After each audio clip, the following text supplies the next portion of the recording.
आपलं शहर आता स्मार्ट होत आहे। मग तुम्ही कधी स्मार्ट होताय? स्मार्ट न्यूजचे यूट्यूब चॅनल सबस्क्राइब करा, स्मार्ट बना। नोटिफिकेशनसाठी बेल आयकॉनवर क्लिक करा।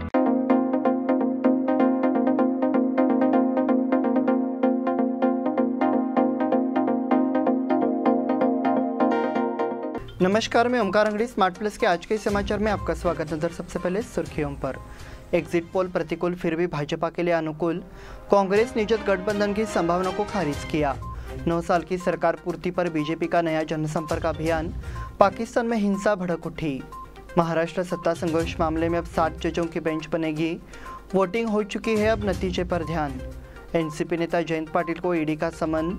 बेलगाम सहित विभिन्न जिलों में भारी बारिश की संभावना। आपल्या लाडक्या मुलामुलीच्या लग्नाचा प्रश्न सोडवायचा आहे? एखाद्या चांगल्या मार्गदर्शक संस्थेचा शोध घ्यायचा आहे? मग आपला शोध इथेच थांबतो आहे। श्री स्वामी समर्थ वधूवर सूचक केंद्र मॅरेज ब्युरो। आमच्याकडे सर्व जाती धर्माची 40,000हून अधिक स्थळे उपलब्ध। कर्नाटक, महाराष्ट्र आणि गोवा परिसरातील स्थळांची मोठी यादी उपलब्ध।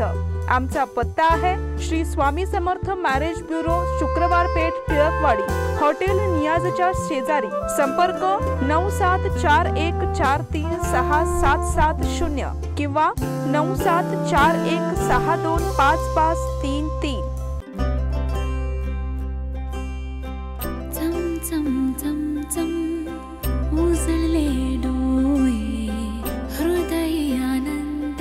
BS Channabasappa and Sons, the textile mall at Tilakwadi, Belagavi। अब समाचार विस्तार से। कर्नाटक में बुधवार को मतदान खत्म होने के बाद एग्जिट पोल के आंकड़े सामने आए हैं। इंडिया टुडे एक्सिस माई इंडिया के एग्जिट पोल के मुताबिक कर्नाटक में कांग्रेस को बड़ी जीत मिलेगी। दूसरी तरफ बीजेपी ने एग्जिट पोल कंपनियों को ये विश्वास जताते हुए चुनौती दी है कि राज्य में कमल का फूल जरूर खिलेगा। इंडिया टुडे के एग्जिट पोल में कांग्रेस की ऐतिहासिक जीत होने की बात कही गई है। फिलहाल राजनीतिक जानकारों के मुताबिक त्रिशंकु सरकार की स्थिति का मुद्दा चर्चा में आ गया है, लेकिन बीजेपी ने दावा किया है कि गुजरात पैटर्न कर्नाटक में भी सफल होगा। राज्य के मुख्यमंत्री बसवराज बोम्मई ने इस संबंध में अपनी सफाई दी है और विश्वास जताया है कि राज्य में फिर से भाजपा की सरकार बनेगी। इसी तरह ज्योतिष पढ़ने वाले कुछ समूह ने दावा किया है कि राज्य में बीजेपी की सरकार बनेगी। ऐसे में एग्जिट पोल का गणित चरमरा जाएगा। कांग्रेस निजत गठबंधन की संभावना को खारिज किया। कर्नाटक विधानसभा चुनाव में कांग्रेस धर्मनिरपेक्ष जनता दल के साथ चुनाव बाद गठबंधन नहीं करेगी, राज्य पार्टी अध्यक्ष डीके शिवकुमार ने बुधवार को बताया। कल विधानसभा के लिए मतदान हुआ, उस समय पत्रकारों से बात करते हुए शिवकुमार ने कांग्रेस जेडीएस गठबंधन की संभावना को खारिज कर दिया। 2018 में राज्य में कांग्रेस ने 78 सीटें और निजत ने 37 सीटें जीती, जबकि भाजपा 104 सीटों के साथ सबसे बड़ी पार्टी थी। बीजेपी को सत्ता से बाहर रखने के लिए जेडीएस और कांग्रेस ने हाथ मिला लिया।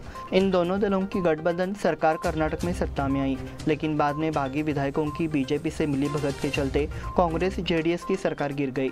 इस धागे को पकड़ते हुए शिवकुमार ने दावा किया कि कांग्रेस अपने दम पर सरकार बनाएगी, ये कहते हुए कि इस चुनाव में दोनों दलों के बीच चुनाव के बाद कोई गठबंधन नहीं होगा। 9 साल की सरकार पूर्ति पर बीजेपी का नया जनसंपर्क अभियान। केंद्र में सत्ता में आई मोदी सरकार के 9 साल पूरे हो रहे हैं। इसी के चलते अब मोदी सरकार और खासकर बीजेपी ने जनसंपर्क अभियान चलाने का फैसला किया है। ये जनसंपर्क अभियान 15 मई से 15 जून तक 1 माह तक चलेगा और भाजपा की ओर से अभियान चलाया जाएगा। इस अभियान के माध्यम से भाजपा के प्रति लोगों की क्या भावना है, भाजपा की वर्तमान स्थिति क्या है, इसकी समीक्षा की जाएगी। मोदी सरकार को सत्ता में आए 9 साल पूरे हो गए हैं और सरकार के दूसरे कार्यकाल के 4 साल पूरे हो गए हैं। मोदी सरकार के 2 चरणों की वजह से बीजेपी के हर सांसद और विधायक को जिम्मेदारी दी गई है। सांसदों और विधायकों से कहा गया है कि वे इस अभियान को अपने विधानसभा क्षेत्रों में लागू करें। इस अभियान के तहत भाजपा सांसद शिक्षकों, वकीलों, एथलीटों, कलाकारों, व्यापारियों के संपर्क में रहेंगे। मोदी सरकार की योजनाओं का लाभ पाने वाले लाभार्थियों से भी संपर्क करने को कहा गया है। योजनाओं के लाभ जीवन में क्या क्या परिवर्तन हुए हैं, ये बताने वाले कार्यक्रम आयोजित करने को कहा है। पाकिस्तान में हिंसा भड़क उठी। पाकिस्तान के पूर्व प्रधानमंत्री इमरान खान को अल कादिर ट्रस्ट बोर्ड भ्रष्टाचार मामले में 8 दिन की राष्ट्रीय जवाबदेही ब्यूरो की हिरासत में भेज दिया गया। इमरान को बुधवार को एनएबी कोर्ट में पेश किया गया। इससे पहले तोशखाना भ्रष्टाचार मामले में इस्लामाबाद की जिला एवं सत्र अदालत द्वारा आरोप तय किए जाने से इमरान की मुश्किलें बढ़ गई है। एनएबी ने इमरान खान की 14 दिन की हिरासत की मांग की, जबकि उनके वकीलों ने उनकी रिहाई की मांग की। कानून व्यवस्था की स्थिति को देखते हुए इस्लामाबाद के न्यू पुलिस गेस्ट हाउस, जहां इमरान को रखा गया था, अदालत में तब्दील कर दिया गया। आरोप है कि अल कादिर बोर्ड ऑफ ट्रस्टीज द्वारा किए गए भ्रष्टाचार से सरकारी खजाने को 5,000 करोड़ रुपए का नुकसान हुआ। महाराष्ट्र सत्ता संघर्ष मामले में अब 7 जजों की बेंच बनेगी। महाराष्ट्र में एकनाथ शिंदे बनाम उद्धव ठाकरे सत्ता संघर्ष में सुप्रीम कोर्ट ने अपना फैसला सुना दिया है। राज्य में सत्ता संघर्ष के मामले को 7 जजों की बेंच को रेफर करने का फैसला किया है। सुप्रीम कोर्ट ने 10 सवाल तैयार किए और मामले को 7 जजों की बड़ी बेंच को रेफर करने का फैसला किया। Chief justice DY Chandrachud, justice MR Shah, justice Krishna Murari, justice Hima Kohli और जस्टिस PS नरसिम्हा की संविधान पीठ ने यह फैसला सुनाया। इसलिए शिंदे गुट को बड़ी राहत मिली है, क्योंकि यह मामला लंबा खींचेगा। सुप्रीम कोर्ट के मुख्य न्यायाधीश धनंजय चंद्रचूड़ ने महाराष्ट्र में सत्ता संघर्ष के बारे में पढ़ा। इस दौरान 5 जज कोर्ट में मौजूद थे। इस दौरान सुप्रीम कोर्ट ने कई टिप्पणियां की। 3 जुलाई को अध्यक्ष को पार्टी में फूट के बारे में पता चला। कोर्ट ने यह भी कहा है कि अध्यक्ष को मामले की जांच करनी चाहिए। वोटिंग हो चुकी है, अब नतीजे पर ध्यान। कर्नाटक विधानसभा के लिए बुधवार को मतदान प्रक्रिया सुचारू रूप से चली। अब मतगणना शनिवार 13 मई को होगी। परिणाम को लेकर प्रत्याशियों सहित सभी मतदाता बेताब है। मतगणना शनिवार को तिलकवाड़ी स्थित रानी पार्वती देवी कॉलेज में होगी। मतगणना को लेकर प्रशासन ने सकुशल तैयारी कर ली है। 828 कर्मचारियों को नियुक्ति की गई है। मतगणना के लिए माइक्रो ऑब्जर्वर के रूप में 360 कर्मियों सहित कुल 1188 कर्मी मौजूद रहेंगे। एनसीपी नेता जयंत पाटिल को ईडी का समन। एनसीपी के प्रदेश अध्यक्ष जयंत पाटिल को ईडी ने कल 12 मई को तलब किया है। IL&FS के कथित घोटाले के मामले में समन जारी किया गया है। जयंत पाटिल को पूछताछ के लिए कल पेश होने का आदेश दिया गया है। ईडी IL और FS कंपनियों के लेन देन की जांच कर रहा था। आरोप लगाया गया कि इस कंपनी के जरिए भारी वित्तीय गबन किया गया है। इससे पहले भी राज ठाकरे इस कंपनी मामले में भी आ चुके हैं। वित्तीय लेन देन में गड़बड़ी हुई है, मनी लॉन्ड्रिंग हुई और पुलिस ने मामला दर्ज किया। इस मामले में अरुण कुमार साहा को हिरासत में लेकर पूछताछ की गई। इसमें कई नाम सामने आए। इसमें जयंत पाटिल का नाम भी शामिल है। बेलगाम सहित विभिन्न जिलों में भारी बारिश की संभावना। बेलगाम शहर और आसपास के इलाकों में गुरुवार सुबह से भारी बारिश हुई। बुधवार को मतदान के दिन बारिश से राहत मिली, लेकिन गुरुवार सुबह से बारिश हुई। साथ ही अगले 4 दिनों में भारी बारिश की संभावना है। मौसम विभाग ने प्रदेश के कई जिलों में गरज के साथ तेज बारिश होने का अनुमान जताया है। तटीय जिलों, सभी दक्षिणी आंतरिक जिलों और कई उत्तरी आंतरिक जिलों में भारी वर्षा होने की संभावना है। बेलगाम, बागलकोट, धारवाड़, गदग, हावेरी, कोप्पल, रायचूर, यादगिरी के उत्तरी आंतरिक जिलों में गरज के साथ भारी वर्षा होगी, यह मौसम विभाग का कहना है। इस बुलेटिन में वक्त हो गया छोटे से ब्रेक का। देखते रहिए स्मार्ट प्लस।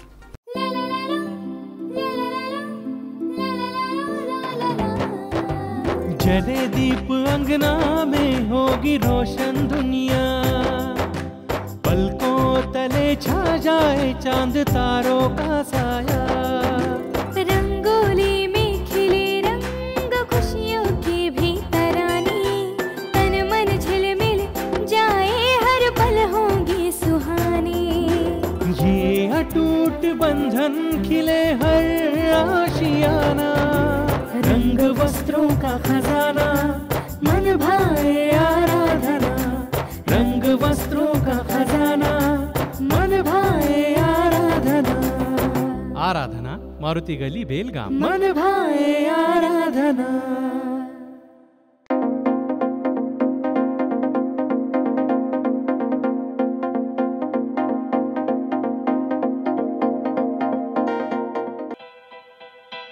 बेलगाम वासियों के पसंद में उतरा उड़ान बार एंड रेस्टोरेंट। सोशल डिस्टेंसिंग का ख्याल रखते हुए हमारा स्टाफ देता है बेहतरीन सर्विस का विश्वास।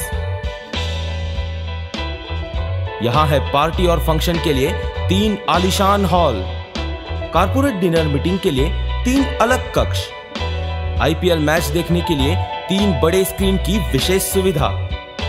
इसके साथ ही साफ सुथरा किचन, जहां हमारा वेल क्वालिफाइड स्टाफ देता है क्वालिटी और हाइजीनिक फूड की गारंटी। तो फिर खाने की हो बात तो आना परिवार के साथ। उड़ान बार एंड रेस्टोरेंट, लिंगराज कॉलेज के पास, बेलगावी। फोन 0831 2435 777। ब्रेक के बाद फिर से आपका स्वागत। बढ़ते हैं अगले समाचार की ओर। पूर्व मंत्री रमेश जारकीहोली ने आरोप लगाया है कि कर्नाटक प्रदेश कांग्रेस अध्यक्ष डीके शिवकुमार ने मंगलवार दोपहर 12:30 बजे उन्हें फोन कर ब्लैकमेल किया। उसे जवाब देते हुए विधान परिषद विधायक चनाराज हट्टीहोली ने कहा, रमेश जारकीहोली के साथ साथ वो भी अड़े रहे। 4 प्रत्याशियों की हार तय है क्योंकि उन्होंने आरोप लगाया है। रमेश जारकीहोली का गोकाक निर्वाचन क्षेत्र भी शामिल है। बीजेपी के 4 प्रत्याशियों की हार तय है, ये वे जानते हैं, इसलिए वे अभद्र व्यवहार कर रहे हैं। उन्होंने शिव कुमार पर रात 12:30 बजे फोन कर ब्लैकमेल करने का आरोप लगाया है। उन्हें प्राप्त फोन का स्क्रीनशॉट कॉल रिकॉर्ड भेजे। कौन सा मोबाइल उन्होंने फोन किया था, इसका सबूत नहीं है। सीमावर्ती इलाकों से 4 करोड़ रुपए 35 लाख रुपए जब्त। कोल्हापुर, सांगली और सोलापुर जिलों में सीमाएं पुलिस द्वारा क्षेत्र में 88 लाख रुपए बेहिसाब राशि के साथ अवैध शराब, गुटखा, गांजा, संदिग्ध वाहन, करीब 4 करोड़ 35 लाख रुपए का माल जब्त किया गया। कर्नाटक विधानसभा चुनाव के मद्देनजर पुलिस ने कार्रवाई की। इसमें 7 हथियार भी शामिल है। 24 अप्रैल से 8 मई के बीच दोनों राज्यों में पुलिस कार्रवाई की। कोल्हापुर क्षेत्र से कोल्हापुर, सांगली और सोलापुर इन जिलों के ग्रामीण क्षेत्रों में 40 निरीक्षण केंद्र शुरू किए गए। इन चौकियों पर 24 घंटे पुलिस गार्ड था। 15 दिन में 3 पुलिस द्वारा जिलों में 88 लाख रुपए बेहिसाब राशि जब्त की है। जिला तालुका पंचायत की तैयारी अभी से। जिले में विधानसभा चुनाव जब अभियान की बैठक चल रही थी, स्थानीय लोग नेताओं के नेतृत्व में प्रचार कर रहे थे। अब जिला और तालुका पंचायतों के साधन उम्मीदवारी के लिए कोशिश जारी है। ये तस्वीर हर जगह है। जिले के 18 विधानसभा क्षेत्रों में जिला और तालुका निर्वाचन क्षेत्र शामिल है, लिहाजा स्थानीय नेता गांव-गांव प्रचार में जुटे हुए थे। उन नेताओं को कांग्रेस और बीजेपी ने लालच दिया। जिला पंचायत और राज्य निर्वाचन आयोग के 91 तालुका पंचायत की 345 सीटें बढ़ाई जाते हैं। इनमें से 50% सीटें महिलाओं के लिए आरक्षित रहेगा, तो जिले के पूर्व सदस्य और स्थानीय नेताओं की उम्मीदवारी दिलाने के लिए कोशिश कर रहे हैं। रमेश जारकीहोली की प्रतिष्ठा दांव पर है। राज्य की राजनीति में अहम भूमिका गोकाक विधानसभा क्षेत्र में भाजपा नेता रमेश जारकीहोली की प्रतिष्ठा दांव पर है। डॉक्टर महांतेश कडाडी को मनोनीत कर जारकीहोली को भ्रमित करने का प्रयास किया गया है। निर्वाचन क्षेत्र में करीब 76.13% मतदान दर्ज किया गया और मामूली झड़पें हुई। इस सीट पर रमेश जारकीहोली का दबदबा है। इसे लगातार विरोधियों द्वारा धकेला जा रहा है, लेकिन विपक्ष अभी तक कामयाब नहीं हुआ है। ऐसे समय में लिंगायत वोटों की ताकत को बढ़ाने के लिए महांतेश कडाडी को मनोनीत किया गया है। यहाँ से 10 प्रत्याशी मैदान में हैं। चिकोड़ी में रिकॉर्ड 81% मतदान हुआ। चिकोड़ी विधानसभा चुनाव मतदान सदलगा निर्वाचन क्षेत्र के मतदाताओं ने अच्छी प्रतिक्रिया दी। निर्वाचन क्षेत्र में रिकॉर्ड 81.47% मतदान दर्ज किया गया। चिकोड़ी सदलगा निर्वाचन क्षेत्र के 224 मतदान केंद्रों पर मतदाताओं ने अपने मताधिकार का प्रयोग किया। पूरे दिन भीषण गर्मी के बावजूद सुबह से ही सभी मतदान केंद्रों पर मतदाताओं की भीड़ देखी गई। पूरे विधानसभा क्षेत्र में कहीं भी कोई अप्रिय घटना या गड़बड़ी नहीं हुई और सभी मतदान केंद्रों पर मतदान शांतिपूर्वक संपन्न हुआ। शाम 5:45 बजे के बीच चिकोड़ी सदलगा विधानसभा क्षेत्र के कांग्रेस प्रत्याशी गणेश हुक्केरी और विधान परिषद सदस्य प्रकाश हुक्केरी ने एक सांबा के एक सरकारी कन्नड़ स्कूल के मतदान केंद्र पर अपना वोट डाला। बाहरगांव से मतदाताओं को लाने की हुई व्यवस्था। बेलगाम जिले के सभी निर्वाचन क्षेत्रों में कल मतदान किया गया। राजनीतिक पक्ष के उम्मीदवारों ने मतदारों के लिए सहकार्य किया। रोजगार या व्यावसायिक उद्देश्यों के लिए बाहरगांव में रह रहे मतदाताओं को लाने की योजना बनाई। लिहाजा सुबह 10 बजे के बाद विभिन्न मतदान केंद्रों पर परगांव के मतदाताओं की मौजूदगी महसूस की गई। परगांव के वोटरों के लिए लाने के लिए पहले से प्लानिंग की गई। कुछ जगहों पर वोटरों के लिए लग्जरी कारों का इंतजाम किया गया। बेलगाम शहर और ग्रामीण क्षेत्रों में युवा नौकरियों के लिए पुणे, मुंबई और बेंगलोर स्थान पर है। उनका आने जाने का खर्च भी संबंधित उम्मीदवारों ने वहन किया। औद्योगिक क्षेत्रों में अवकाश के कारण श्रमिकों द्वारा मताधिकार का प्रयोग। सभी को मतदान के अधिकार का प्रयोग करने में सक्षम होना चाहिए। इसके लिए शहर और आसपास के क्षेत्रों में औद्योगिक कॉलोनी के मजदूरों को संवैधानिक अवकाश दिया गया, तो उद्यमियों ने इसका अच्छा जवाब दिया। कुछ ने अत्यावश्यक कार्य के कारण अपनी कंपनी को जारी रखने के लिए मतदान किया।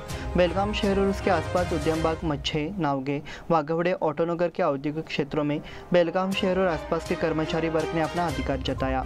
समझा जाता है कि उन्होंने अपने अपने प्रखंडों में मतदान के अधिकार का प्रयोग किया है। इसी के साथ स्मार्ट प्लस के आज के समाचार समाप्त हुए। धन्यवाद।